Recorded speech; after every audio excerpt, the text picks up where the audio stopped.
हमारे channel quality study में आप सबका स्वागत है।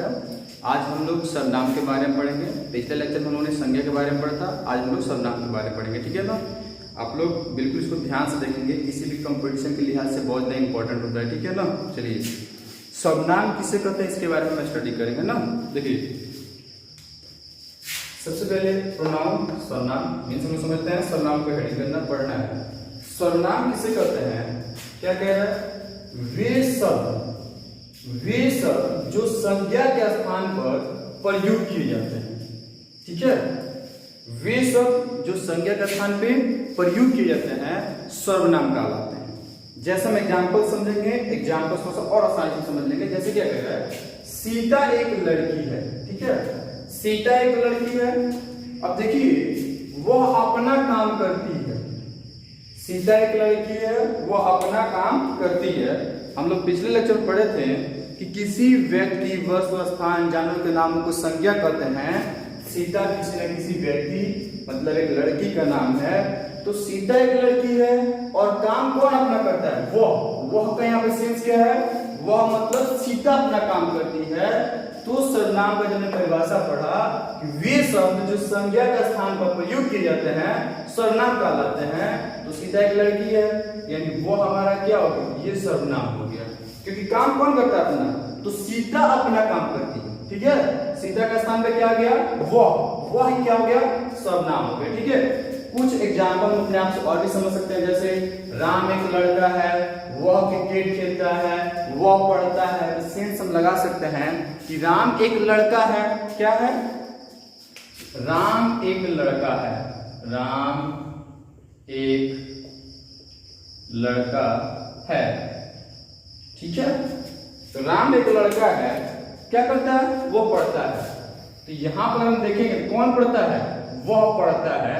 वह मीन्स यहाँ पे क्या होगा, वह का किसके लिए प्रयोग किया गया, वह का प्रयोग किसके लिए किया गया, तो राम के लिए किया गया, ठीक है ना। यानी सर्वनाम की जब डिफाइन बताएंगे, परिभाषा बताएंगे, तो वे शब्द जो संज्ञा के स्थान पर प्रयोग किए जाते हैं या प्रयुक्त किए जाते हैं उन्हें हम सर्वनाम कहते हैं, ठीक है। आगे हम पढ़ेंगे सर्वनाम के कितने भेद होते हैं। तो सर्वनाम के 6 भेद होते हैं। सर्वनाम के कितने भेद होते हैं, 6 भेद होते हैं, ठीक है।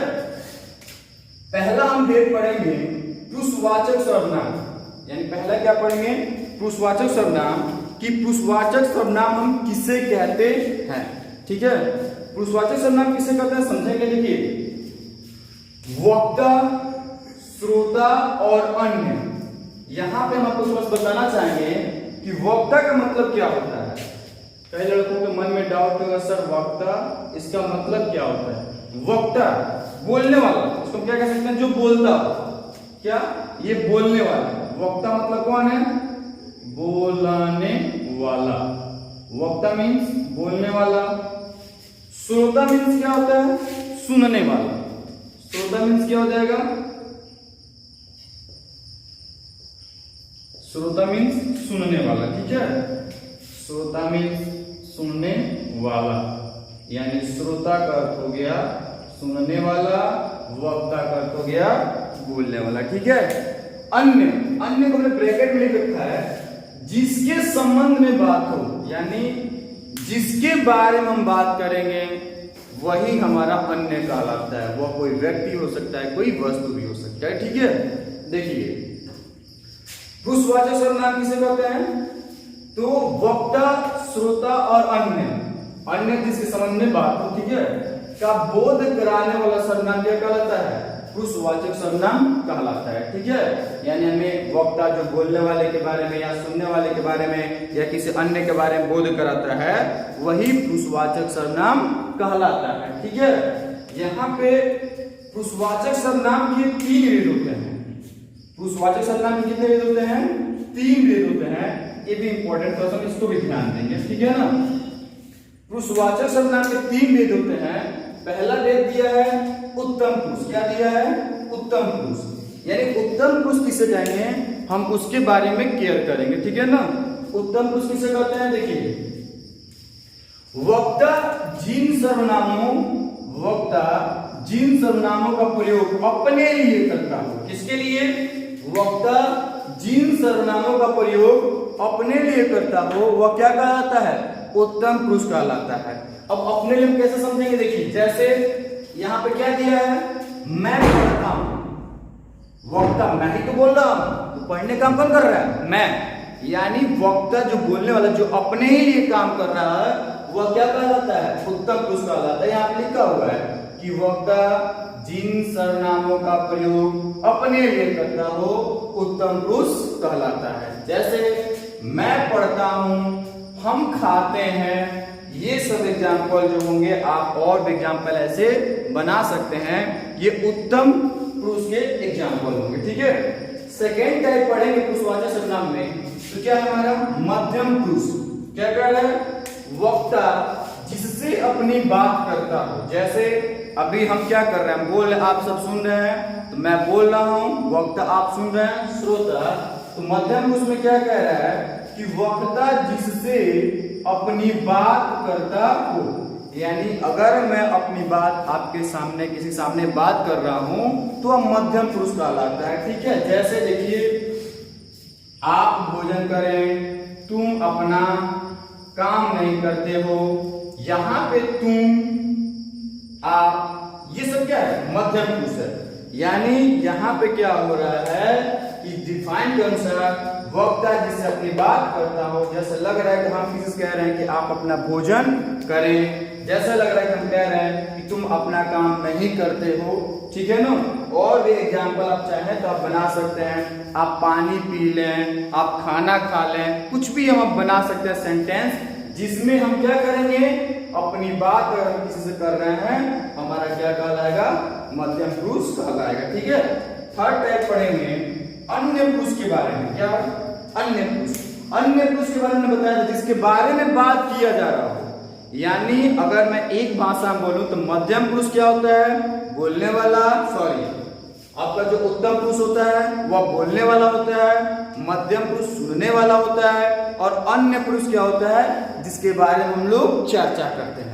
जैसे इंग्लिश में बोलते हैं first person, second person, third person. First person में बोलने वाला, सेकंड पर्सन सुनने वाला, थर्ड पर्सन जिसके बारे में हम लोग चर्चा कर रहे हैं। अगर समझ में आ रहा है, जैसे मैं श्याम से बात करता हूं, अगर मैं श्याम से बात कर रहा हूं और राम के बारे में बात कर रहा हूं तो मैं आ जाऊंगा उत्तम पुरुष में। अगर श्याम से बात कर रहा हूं तो श्याम मध्यम पुरुष में। राम के बारे में बात हो रही है तो क्या हो जाएगा?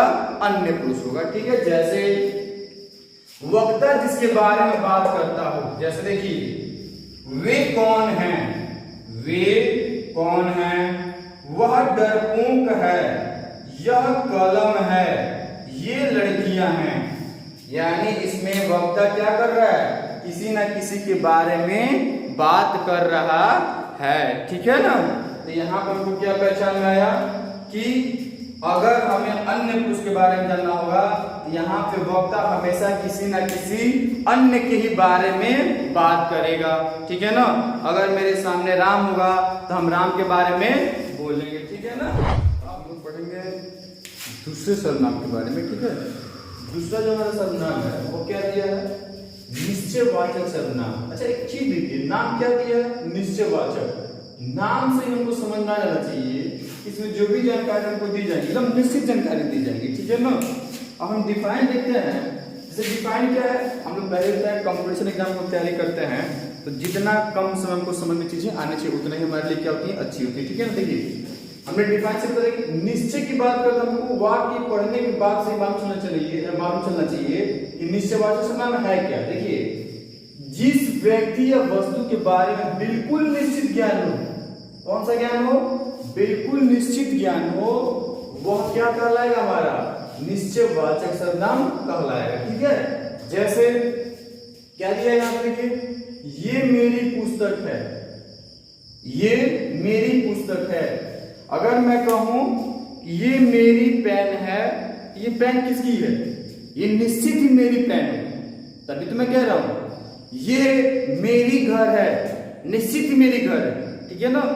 हमने नाम से ही कहा कि निश्चित दे रखा है, बिल्कुल इसमें किसी व्यक्ति या वस्तु के बारे में निश्चित ही ज्ञान देगा ये। ठीक है ना? जैसे एग्जाम्पल देखते हैं कि वह लड़की, कौन लड़की है? तो वह लड़की बहुत सुंदर है, यानी सभी लड़कियों के बारे में नहीं बात की जा रही, बहुत सी लड़कियां होंगी लेकिन सभी लड़कियों के बारे में चर्चा नहीं की जा रही है। वह एक कोई लड़की है जो क्या है, वह सुंदर है, हम उसके बारे में बात करेंगे। तो वह जो लड़की है वह निश्चित ही सुंदर होगी, ठीक है।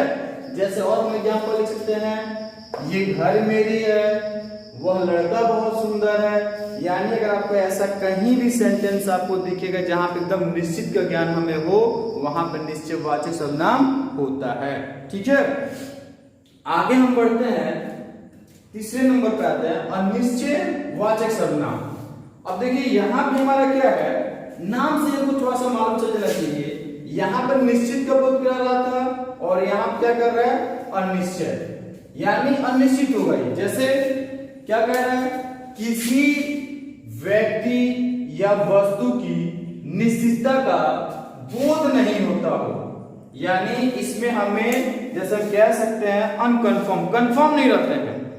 क्या होता है इसमें हम लोग कंफर्म नहीं रहते, यानी अनिश्चित यहाँ पे बात की जाती है, निश्चितता की बात नहीं की जाती। जैसे एग्जाम्पल से समझेंगे, परिभाषा से थोड़ा सा समझ ना रहो, एग्जाम्पल से बहुत आसानी समझेंगे और आप देख लेंगे एग्जाम बिल्कुल आप करके आएंगे। जैसे देखिए, बाहर कोई खड़ा है, हमारा क्वेश्चन आपसे है कि बाहर कोई खड़ा है। अब आप बताएं, बाहर कोई खड़ा है, बाहर कोई भी हो सकता है, पापा हो सकते हैं, मम्मी हो सकती है, भाई हो सकता है, बहन हो सकती है, भिखारी हो सकता है, कोई और भी हो सकता है। यानी बाहर कोई खड़ा है, वह चीज हमें निश्चित नहीं है। जहां पे हमें निश्चित का ज्ञान ना हो वही तुम्हारा अनिश्चयवाचक सर्वनाम कहलाएगा, ठीक है। और हम एग्जांपल समझेंगे, जैसे यहां पे क्या कह रहा है, देखिए, कुछ दे दीजिए, कुछ दे दीजिए, कुछ क्या दे दे भाई। आपके दरवाजे पर अगर भिखारी आता है, पूछता है कुछ दे दीजिए, तो भाई क्या दे सकते हैं हम, कुछ का मतलब कुछ कंफर्म नहीं है, हम यहाँ पर निश्चित हम नहीं है। कुछ का मतलब सिर्फ पानी दे दें, चावल दे दें, पैसे दे दें, कि क्या दे दें, यानी यहाँ पे हम निश्चित नहीं है, यानी निश्चितता की बात यहाँ पे नहीं कर रहा है, इसलिए हम क्या कर सकते हैं, यहाँ पे अनिश्चयवाचक सर्वनाम कहलाएगा, ठीक है। जहां पर भी आपको लगता है यार ये निश्चित का ज्ञान हमको नहीं हो रहा है, अनिश्चित हो रहा है या अनिश्चित समझ में आ जाएगा, हम बिल्कुल वहां पे अनिश्चयवाचक सर्वनाम कहेंगे, ठीक है ना। जैसे अगर हम आपसे और एग्जांपल कहें, कोई आ रहा है, कौन आ रहा है, कोई आने का सेंस क्या है, कोई आ रहा है, तो कौन आ रहा है, भाई आ रहा है, बहन आ रही है, पिताजी आ रहे हैं, माताजी आ रही हैं, कि हमारे मामा जी आ रहे हैं, कौन आ रहा है, कंफर्म हमको नहीं हो रहा है, ठीक है ना। अब हम लोग आगे बढ़ते हैं। आप भी हमें, अगर मेरी वीडियो आप लोग अच्छी लग रही होगी तो आप सर्वनाम जब पढ़ लीजिएगा, आपको जहां पे जो प्रॉब्लम हो कमेंट में आप हमें बता दीजिएगा, मैं आपको अच्छा से एक बार और एक्सप्लेन कर दूंगा और आपको समझ में ना आ रही हो तो।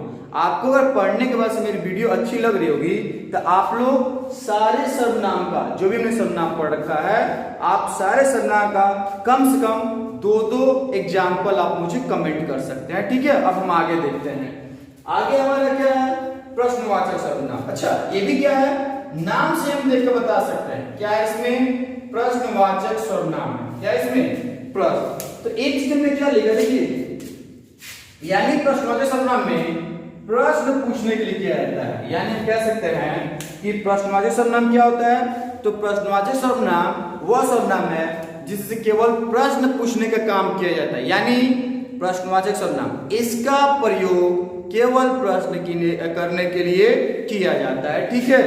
जैसे तुम्हें क्या हो गया है, तुम्हें क्या हो गया है, वैसा पूछा जा रहा है तुम्हें क्या हो गया है, फीवर है कि कोई और बीमारी है, यहाँ पे क्या किया जाता है, पूछा जा रहा है कि तुम्हें क्या हो गया है, पूछा जा रहा है। यहाँ पे हम निश्चित अनिश्चित की बात नहीं करेंगे, जैसे बाहर कोई खड़ा है वो निश्चय है, कौन हो सकता है, कंफर्म को नहीं मिल रहा है, लेकिन यहाँ पूछा जा रहा है तुम्हें क्या हो गया है। दूसरे से एग्जाम्पल देखेंगे, आपने क्या खाया है, आपने पूछा जा रहा है यहाँ पे कि आपने क्या खाया है, यानी जहां पर भी प्रश्न पूछने का काम किया जाएगा वह हमारा प्रश्नवाचक होगा, और जहां पर निश्चितता की ज्ञान हो यानी निश्चय कंफर्म हो वहां पर हम क्या कह सकते हैं, निश्चयवाचक सर्वनाम कहते हैं। और जहां पे निश्चितता का बोध नहीं होता है वहां पर अनिश्चयवाचक सर्वनाम होता है। ठीक है, अब हम आगे फिर बढ़ते हैं। 5 नंबर जो मेरा दे रखा है इसमें कह रहा है निजवाचक सर्वनाम। निजवाचक सर्वनाम किसे कहते हैं इसके बारे में देखते हैं। इसमें क्या कह रहा है, इसमें कर्ता, कर्ता का मतलब जो करने वाला होगा, यानी कर्ता कहें व वक्ता कहें, इसमें कर्ता यानी जो करने वाला होगा वह स्वयं के लिए प्रयोग करता है, यानी वो क्या करता है, स्वयं के लिए प्रयोग करता है। जैसे मैं स्वयं जाऊंगा, भाई सब क्या कह रहा है, निजवाचक। निजवाचक का मतलब क्यों क्या कह रहा है, खुद कह रहा है कि मैं स्वयं जाऊंगा।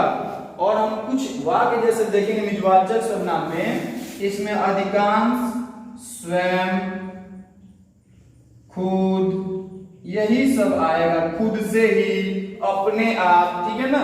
ऐसा ही जब आएगा तो हम समझ जाएंगे निजवाचक सर्वनाम है। जैसे देखिए तुम अपने आप करो, तो अपने आप हमारा क्या हो जाएगा, निजवाचक हो जाएगा, ठीक है ना। मैं स्वयं जाऊंगा, मैं स्वयं खाऊंगा, सीता खुद से खाना पकाती है या सीता खुद खाना पकाएगी, ये सब क्या है हमारा निजवाचक सर्वनाम कहलाता है, या उसका एग्जाम्पल है, उदाहरण है। ठीक है, नेक्स्ट और लास्ट हम पढ़ेंगे 6वां जो सर्वनाम दे रखे हैं 6 वाला, वो हमारा संबंधवाचक सर्वनाम। अच्छा, इनसे भी हमको पढ़ने के बाद ये लग रहा है कि संबंधवाचक, तो कहीं ना कहीं इसमें ऐसा लग रहा है कि इसमें संबंध के बारे में बात करेगा। किसके बारे में बात करेगा, कहीं ना कहीं ऐसा लग रहा है कि संबंध लिख दिया है तो संबंध के बारे में बात करेगा। जैसे डिफाइन क्या कह रहा है कि जो शब्द एक वाक्य का अर्थ दूसरे शब्द से जोड़ता है वो हमारा क्या कहलाता है, संबंधवाचक सर्वनाम कहलाता है। जैसे देखिए एग्जांपल हम समझेंगे। एग्जाम्पल क्या कह रहा है, जिसकी लाठी उसकी भैंस। ये जिसकी लाठी उसकी भैंस मीन्स जिसकी लाठी होगी उसी को तो भैंस हो सकती है। जिसकी बाइक उसकी चाबी, ऐसे भी तो बोल सकते हैं। जिसका घर उसकी कुर्सी, यानी अपने घर के सामने बैठे, कहीं ना कहीं संबंध के बारे में दर्शाएगा। जिसका लड़का, ऐसे भी तो जिसका लड़का उसकी माँ। ऐसे एग्जाम्पल जब आएंगे तो हम कह सकते हैं किसके बारे में, कि संबंधवाचक सर्वनाम कहलाएगा। ठीक है, आगे क्या कह रहा है, जो देता है वह लेता है, सॉरी जो देता है सो लेता है, यानी जो देगा वही तो लेगा। अगर मैं कुछ दे रहा हूं तो मैं ही तो लूंगा, आप और किसी को कुछ देते हैं तो आप ही तो कुछ लेंगे।